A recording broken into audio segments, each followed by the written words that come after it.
नीति आयोग की बैठक से बड़ा अपडेट इस वक्त मिल रहा है। ममता बनर्जी नीति आयोग की बैठक से निकल रही हैं। जो जानकारी इस वक्त निकल रही है, बातचीत कर रही मीडिया से। शामिल हुए थे। पश्चिम बंगाल की मुख्यमंत्री Mamata Banerjee, You are giving more scope to your party. Discriminate, why you stop me? I am only attending. You should be happy for that. Instead of that, you are giving more scope to your party, your government, and you only me on behalf of opposition. Only I am there, and you stop my mic. আপনি আমার mic বন্ধ করে দিচ্ছেন। আপনাদের এই বঞ্চনা আমি মানি না, তাই মনে রাখবেন আমি চললাম। दीदी बंगाल का दीदी इंसल्ट है। मुख्यमंत्री ममता बनर्जी को आप सुन रहे थे। नीति आयोग की बैठक से, महत्वपूर्ण बैठक से निकली हैं ममता बनर्जी अपनी बात रखते हुए कि अंदर क्या कुछ हुआ है बैठक में। और उनकी तरफ से एक बार फिर से दोहराया गया, आरोप लगाया गया कि बंगाल के साथ भेदभाव हो रहा है और ये भेदभाव केंद्र कर रहा है बंगाल के साथ। बड़ी बात उन्होंने फिर रखी है।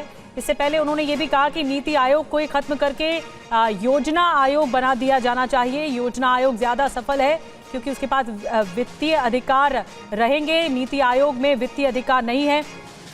नीति आयोग की बैठक से निकली हैं ममता बनर्जी। बड़ी बातें जो हैं ममता बनर्जी ने मीडिया के सामने की हैं। एक बार फिर से भेदभाव का आरोप लगाया है। और पीयूष पांडे और ज्यादा जानकारी दे रहे हैं। पीयूष, क्या कहना है ममता बनर्जी का और इस बैठक से क्या कुछ निकलकर सामने आ रहा है? बहुत महत्वपूर्ण बैठक है। ममता ने एक बार फिर आरोप लगाए हैं कि भेदभाव हो रहा है बंगाल के साथ। बिल्कुल निधि, देखिए ममता ने बीच में ही मीटिंग छोड़ दी और उन्होंने कहा कि मुझे बोलने का मौका नहीं दिया गया प्रॉपर तरीके से। पहले चंद्रबाबू नायडू उनसे पहले बोले और कुछ मुख्यमंत्री उनसे पहले बोले और इसके बाद जब वो बोलने लगी तो 5 मिनट का ही उनको मौका दिया गया और वो अपनी बात पूरी तरह से खत्म भी नहीं कर पाई।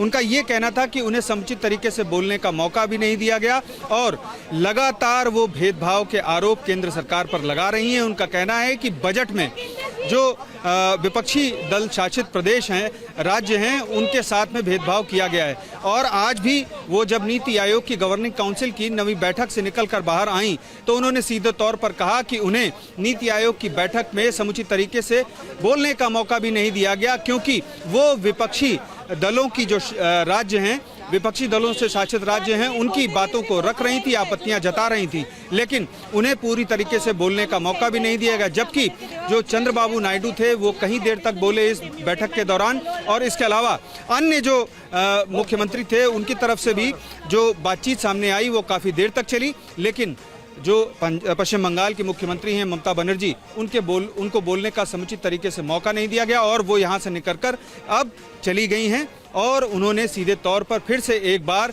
केंद्र सरकार पर भेदभाव का आरोप लगाया है। उनका कहना है कि नीति आयोग की बैठक में भी उन्हें बोलने का पूरा मौका नहीं दिया गया है। जी निधि। पीयूष, यानी बीच में छोड़कर ममता बनर्जी निकल गई है इस बैठक से, उनके तरफ से कहा गया उन्हें बोलने नहीं दिया गया, यानी बैठक अभी भी जारी है। और आप बता रहे हैं चंद्रबाबू नायडू ने भी अपना वक्तव्य रखा है बैठक के भीतर, तो क्या कुछ निकलकर बैठक से अपडेट सामने आ रहे हैं?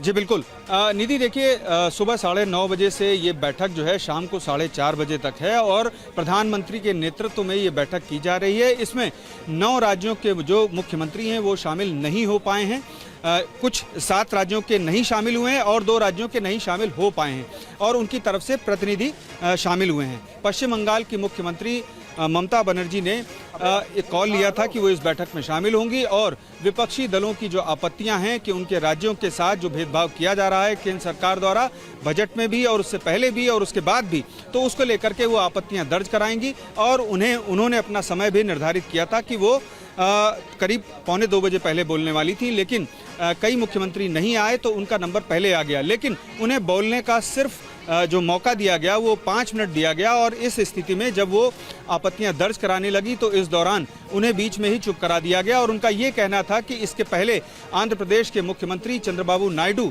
वो काफ़ी देर तक बोलते रहे और वो अपनी बात रखते रहे, लेकिन जब ममता बनर्जी ने बोलना शुरू किया तो उन्हें बोलने का पूरी तरीके से मौका नहीं दिया गया। हालांकि उन्होंने ये स्पष्ट नहीं किया कि उनकी ओर से क्या बैठक के दौरान बोला गया, लेकिन उन्होंने ये जरूर साफ कर दिया है कि भेदभाव के जो आरोप लगातार वो सार्वजनिक तौर पर लगा रही थी, वही आरोप उन्होंने आपत्तियों के तौर पर नीति आयोग की बैठक में दर्ज कराएं। ठीक है, बात जी, निधि। निकलकर सामने आएगी कि ममता बनर्जी नाराज क्यों हो गई बोलते बोलते बैठक के दौरान। पीयूष नजर बना के रखिए।